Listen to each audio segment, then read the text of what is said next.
आज कहानी उस लोकसभा की जहां पर यादव और राजपूतों का दबदबा रहा है, जहां पर भाजपा नहीं तो राजद इसी के उम्मीदवार जो हैं वो जीतकर सदन पहुंचते हैं, जहां पर यादव की लड़ाई राजपूतों से होती है, राजपूतों की लड़ाई यादव से होती है। और जो भी पार्टी अपना उम्मीदवार उतारती है वो देखती है कि उसका उम्मीदवार राजपूत है या फिर यादव।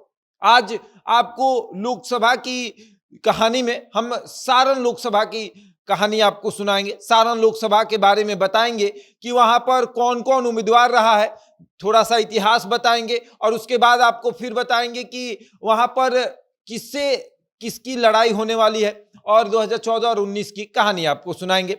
और लेकिन उसके पहले नमस्कार, मेरा नाम शशांक पांडे है, आप जनता जंक्शन पर मुझे देख रहे हैं, कैमरे के पीछे विशाल खड़े हैं और अब हम आपको बताते हैं सारण लोकसभा के बारे में, जहां पर राजपूत और यादवों का एक दबदबा रहा है।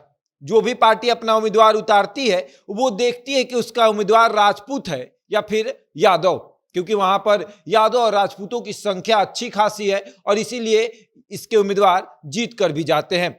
थोड़ा सा इतिहास के बारे में चर्चा करेंगे, 1996 से ही चर्चा करेंगे, ज्यादा पुराना इतिहास नहीं आपको बताएंगे क्योंकि ज्यादा पुराना दिक्कत होगा।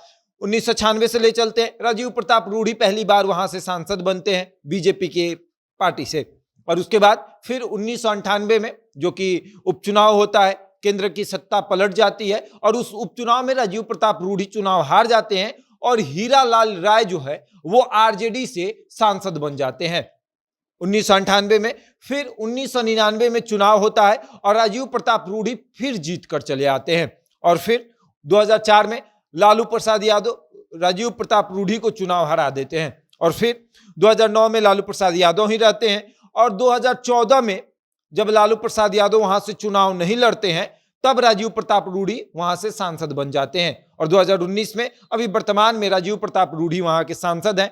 और ये रहा इतिहास। अब हम आपको बताएंगे कि 2014 और 2019 की लड़ाई, कि राजीव प्रताप रूढ़ी की 2014 में किससे लड़ाई हुई थी और 2019 में किससे लड़ाई हुई थी। 2014 में उनकी लड़ाई लालू प्रसाद यादव की पत्नी राबड़ी देवी से हुई थी। लालू प्रसाद यादव वहां से चुनाव नहीं लड़े थे, अपनी पत्नी राबड़ी देवी को मैदान में उतारा था। राबड़ी देवी वहां से चुनाव लड़ती हैं और राजीव प्रताप रूढ़ी से चुनाव हार जाती हैं। राजीव प्रताप रूढ़ी ये दिखाते हैं कि लालू परिवार का अब कोई भी सदस्य मेरे सामने कुछ नहीं है, मैं वहां से चुनाव जीत कर आ गया हूं। और उसके बाद राजीव प्रताप रूढ़ी को 2014 में 3,55,120 वोट मिलता है, वहीं राबड़ी देवी को 3,14,172 वोट मिलता है। 40,948 वोटों से राबड़ी देवी वहां से चुनाव हार जाती हैं। और उसके बाद फिर 2019 आता है।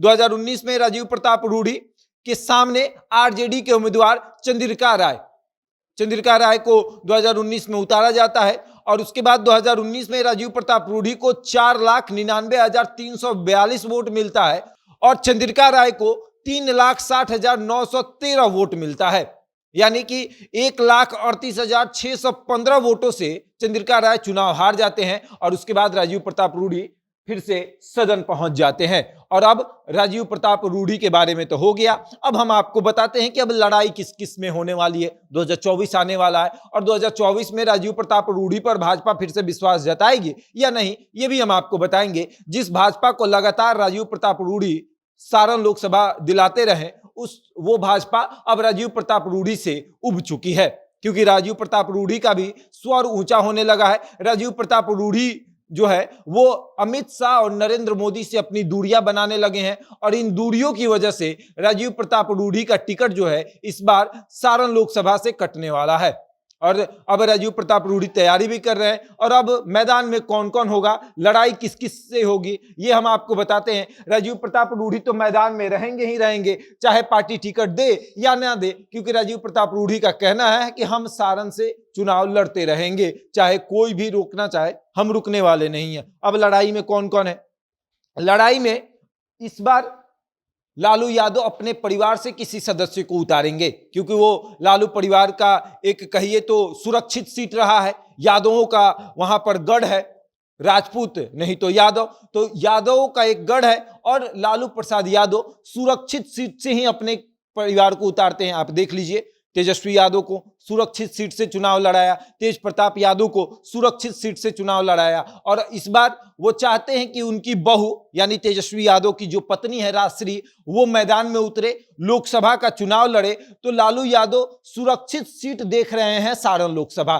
तो इसलिए चर्चा ये भी है कि तेजस्वी यादव की पत्नी लालू प्रसाद यादव की छोटी बहू राजश्री जो है वो सारण से चुनाव लड़ सकती है। लेकिन चर्चा ये भी है कि लालू यादव ये भी देख रहे हैं कि 2 बार यादव चुनाव हार चुका है, क्योंकि सामने में एक मजबूत राजपूत कैंडिडेट है, यानी कि राजीव प्रताप रूढ़ी एक मजबूत कैंडिडेट है। तो इसलिए उस राजपूत को काट करने के लिए अब वो सोच रहे हैं कि किसी राजपूत उम्मीदवार को उतारा जाए, और वैसे राजपूत उम्मीदवार को जिस पर भाजपा की भी नजर है, जिसे भाजपा भी चाहती है कि राजीव प्रताप रूढ़ी के बदले उसको उतारा जाए, क्योंकि भाजपा के पास सारण से कोई राजपूत चेहरा नहीं है, और इसलिए भाजपा ढूंढ रही है उस राजपूत चेहरे को जिस पर सारण लोकसभा विश्वास जता सके। इसलिए लालू प्रसाद यादव के उस करीबी नेता पर भाजपा की भी नजर है, और अब लालू यादव भी चाहते हैं कि उसी को उतार दिया जाए, बहू को विधानसभा का चुनाव लड़ा दिया जाएगा। लेकिन चर्चा है कि हो सकता है कि लालू यादव अपनी बहू को चुनावी मैदान में उतारे। लेकिन चर्चा यह भी है कि लालू प्रसाद यादव अपने करीबी सुनील सिंह को भी मैदान में उतारेंगे, क्योंकि सुनील सिंह जो है वो सारण लोकसभा से ही आते हैं, और सारण लोकसभा में सुनील सिंह का एक दबदबा है। कहा जाता है कि जो युवा है वो सुनील सिंह को अपना नेता मानते हैं, राजपूत के जो युवा हैं वो सुनील सिंह को अपना नेता मानते हैं।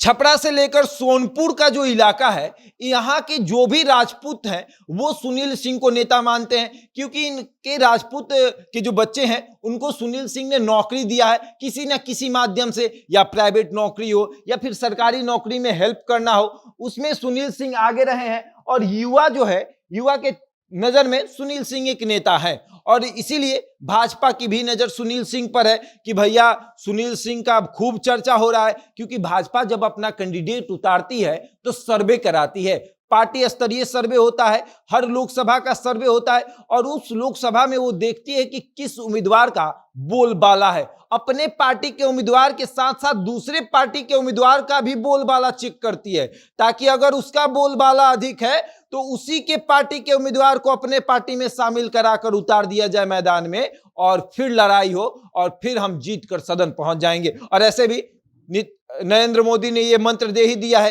कि बिहार के 40 सीट पर अपना कब्जा होना चाहिए, चाहे जैसे भी हो। और अब भाजपा की नजर सुनील सिंह पर है, और लालू यादव भी चाहते हैं कि सुनील सिंह को चुनाव लड़ा दिया जाए सारण से। क्यों इनको दोबारा कहीं भेजा जाएगा, किसी पार्टी में चले जाएंगे तो फालतू में एक टेंशन हो जाएगा। लालू परिवार के करीबी भी हैं, और अब देखने वाली बात यह है कि कौन होगा वहां से इंडिया जो गठबंधन बना है उसके तरफ से उम्मीदवार। सीट जो है वो तो जाएगा राजद के पास, क्योंकि राजद के उम्मीदवार वहां से लगातार चुनाव लड़े हैं और जीत कर भी आए हैं। हमने आपको पहले ही बताया था, यहां पर यादव और राजपूतों की लड़ाई होती है, यहां पर भाजपा और राजद इसी के कैंडिडेट होते हैं।